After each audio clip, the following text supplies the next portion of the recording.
It's your boy eBay Fight Predictions in the building, and this is your UFC Vegas 69 full card predictions. Talia Santos versus is it Blanchfield, right? It's not. Is it Erin Blanchfield? No, yeah, Erin Blanchfield. My bad. Yeah, my bad. Versus Erin Blanchfield. Really good. God, I don't mean that. I was about to say really good card, really decent card. But I mean there's some good betting spots here, honestly. But besides that, there's like one fight I like on this card. Actually, there's a few fighters I actually like on this card. Actually, I don't mean that. But besides that, it is what it is. It's a UFC fight night. Whenever we get fights, let's be blessed. And we got something to watch on a Saturday. So hey, it is what it is. I can't complain. Can't complain, man. Can't complain. But yeah, let's talk about these fights. And actually, before we talk about these fights, don't forget to follow me on my Instagram and my Twitter. All those links will be down below in the description box. If you haven't subscribed, subscribe right now. Let's get this eBay Fight Prediction Nation growing. Like, comment, and share the video. Let's get it growing, y'all. Let's get this growing. But all right, let's talk about the fights. Okay, we're starting off the card with a really good one. Jamal Emmers versus Khusein Sadykhov. I think that's how you say this cat's name. Sadykhov is really good, 23-0. He's fighting Jamal Emmers, who has wins over Corey Sandhagen. He's a decent fighter. He gave Giga Chikadze some trouble. I thought he was doing really good in his last fight until, you know, he fucking got heel hooked. But I like this fight, man. I think it's a good tester. Jamal Emmers has an awkward style. He's a decent striker when he gets in there. And he's long, he has power. He's a good fighter. He's not a bad fighter. I really wouldn't say like all the losses he has is to guys that I consider like at least above average fighters like Pat Sabatini, Giga. You know, he hasn't lost to any bums, you know what I'm saying? And he's beaten some cats in the UFC, right? He beat Vince Cacciaro, whatever the guy's name was. It ain't nothing to be proud of, but in the spectrum of things, he's not a horrible fighter. But Khusein Sadykhov, he's awesome. I like this guy. Can box, can wrestle. He's really, really good, man. He's awesome. And I think he's just going to be a step ahead of Jamal Emmers in the wrestling, especially in the boxing. I think it's going to be a really, really good performance by him. I think Jamal Emmers is going to look a bit like the Frozen one, Tyron Woodley in there a little bit. You know, I think he's not going to pull the triggers much. I think Khusein might even get a finish here, but I think the output and the wrestling takedown attempts are going to be on the side of Khusein Sadykhov. The guy is really good, honestly, real talk. So I'm rocking with Sadykhov by decision, and Jamal Emmers is no walk in the park. So Sadykhov by decision is my pick. Next fight, AJ Fletcher versus Themba Gorimbo. This is a cool fight at welterweight. AJ Fletcher's not had the luck at 170, and this is a tough fight, man. He's fought Matt Selmsberger, he's fought fucking Ang Loose, and now he's fighting Themba, and I like Themba. Themba's a good fighter. He's tough, you know, he's long, really good guillotines. He's just a good striker. He goes forward, but it does play into AJ Fletcher's game. I think if AJ can land the heavier shots and can get this guy in the pocket, I think he can be successful here. I think AJ shouldn't rely on his power. I think he should rely on his output and his wrestling here, and I think he can really, really win this fight. It's going to be a good fight, but it's a tough one. It's going to be a tough one, and Fletcher really needs to just bring that dog out on him. You know, he hasn't had an opportunity to really show what he's had, but I like Fletcher, man. Nothing against the kid. The kid's a fucking beast and a tank, but if he can find his moments and really capitalize, I think he can really win this fight and not gas out too. That's another thing about him. If his cardio is in check, I really think he wins this fight. So I'm rocking with AJ Fletcher by decision, but you know, the size and the length of Themba is a problem, but I think AJ Fletcher can fix some of them holes he had in his last fight, especially in an Ang Loose fight. He just couldn't deal with the jab and the output of Ang Loose, so he should be fine though in this matchup, I think. Next fight, OSP versus Philipe Lens. They've been trying to book this fight forever. This is a good one right here. I like it. Philipe Lens, former PFL winner, OSP, a former light heavyweight title challenger.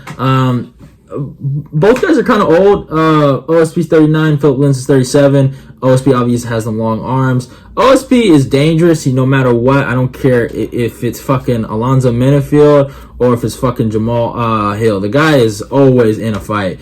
I know he got completely ragdolled or destroyed against Jamal, but still, you get my point. You can't pick against the OSP because he still has it in him to go out there and throw a fucking crazy head kick or throw a crazy fucking, fucking fadeaway lead hook, right? The guy can land a shot.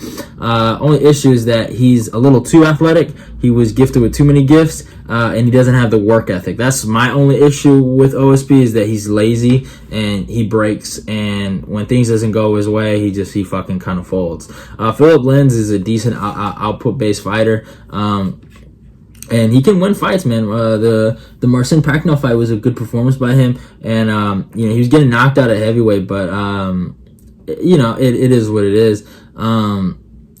I think looking at what OSP did with Shogun in his last fight, it's just not a good look. We just saw what happened to Shogun recently. I'm rocking with Philipe Lins by decision. I think Philipe Lins' output and cardio should win him this fight. Honestly, I like OSP, and I hope he gets the W, actually. But I just didn't like what I saw against Shogun, and I thought he lost the fight, to be honest with you. So I'm rocking with Philipe Lins here over OSP. Next fight, Lina Länsberg versus Maria Bruno Silva. Decent fight in the Kitchen MMA division. I'm gonna keep it simple. Fucking Lina Länsberg is 40 years old. She damn near is about to have a 50-50 record. Marina Bueno Silva is a decent fighter. She's on a 2-fight win streak. She fights aggressively, good grappling, decent striking. Your standard Brazilian fighter, and I think she should beat this girl Lina. Probably by decision here. I think Lina's probably on her way out of the UFC. So yeah, I'm rocking with Silva here by decision and get the W. So yeah, that's my breakdown on that. Next fight, Juan Emilio Ronderos versus Clayton the Carpenter. It's a good fight. Both guys are scrappy. Both guys have good wrestling. Both guys have good boxing fundamentals. I like Clayton. I like the way how he dips and slips with his combinations. I like how he uses his lead leg kick to set up his shots. I like his wrestling attempts. He's tough. He's gritty. But I like Juan Emilio, man. He's cool. Same kind of thing. Like he'll wrestle when he needs to, and he'll strike when he needs to. He's scrappy. They both know how to win fucking tough fights.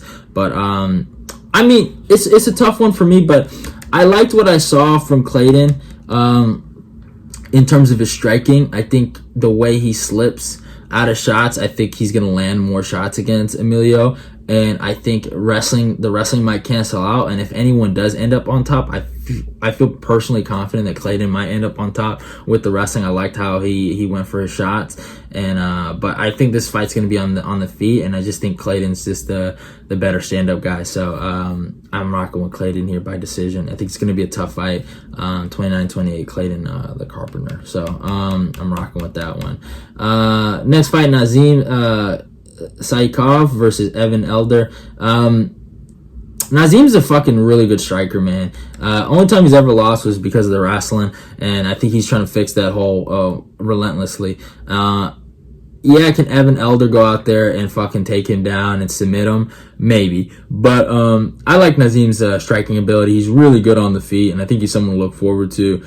Evan Elder losing to fucking, that cat's name? Fucking Preston Parson, man. I don't know, man. That's just not a good look for me. I don't like it. You know what I'm saying? I don't like what that says to me. You're losing to fucking, what's that cat's name? Fucking Danny Rodriguez's son. I don't know how I feel about that. But Nazim, the Black Wolf, I think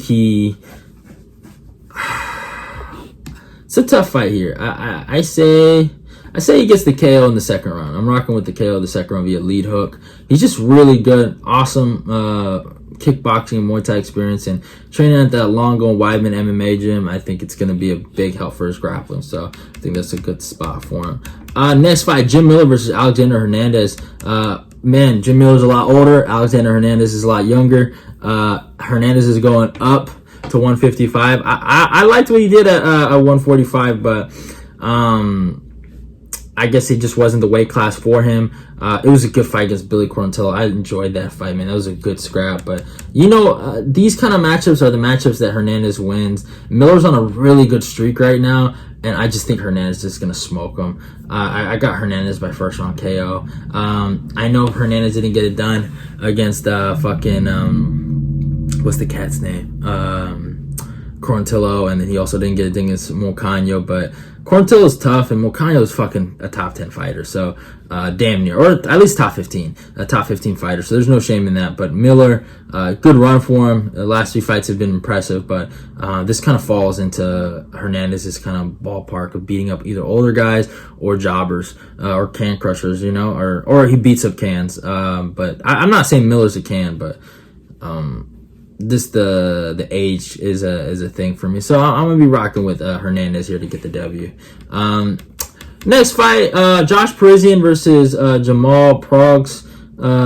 Fucking Jamal is a somewhat decent athlete, and Josh Parisian is a complete bum.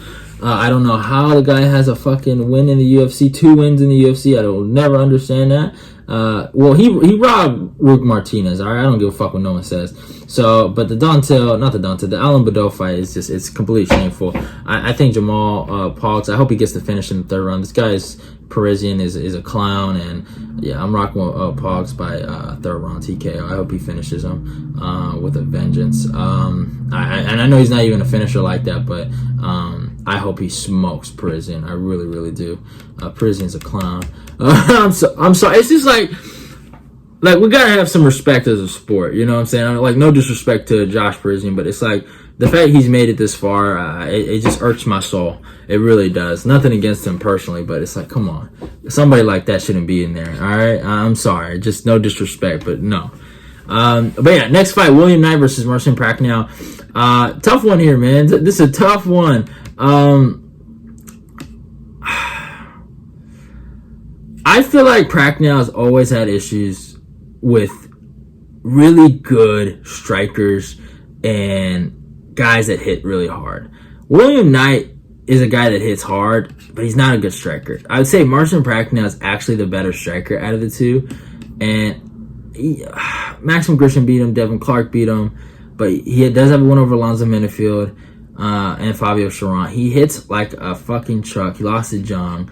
Marcin's coming off a win over Khalil Rountree. Not a win over Khalil Rountree, but has a win over Khalil Rountree, which has aged like fucking wine for him recently with Khalil's last few performances. I thought Khalil lost the Jacoby fight though.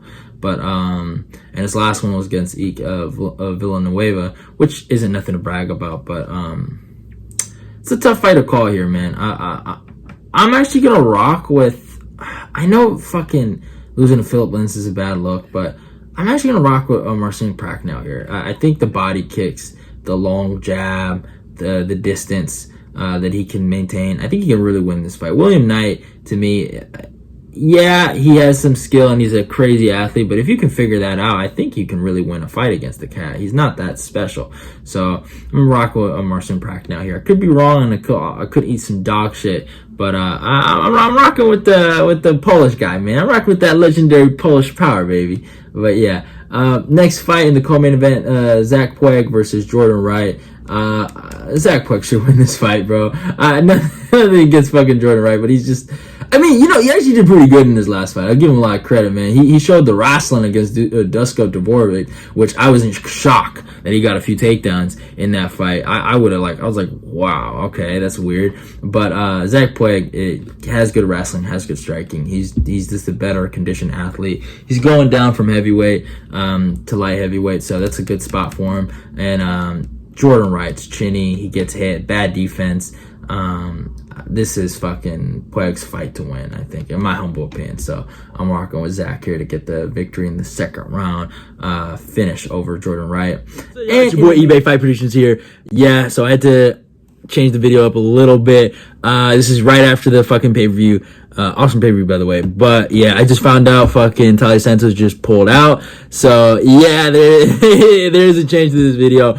So I did kind of like mash things up. But yeah, so I'll give you guys my breakdown, my little quick breakdown on Jéssica Andrade versus Erin Blanchfield. Same thing, like how I feel about the Talia Santos thing. Just a lack of experience with Erin Blanchfield, and I felt like Talia Santos would have beat her.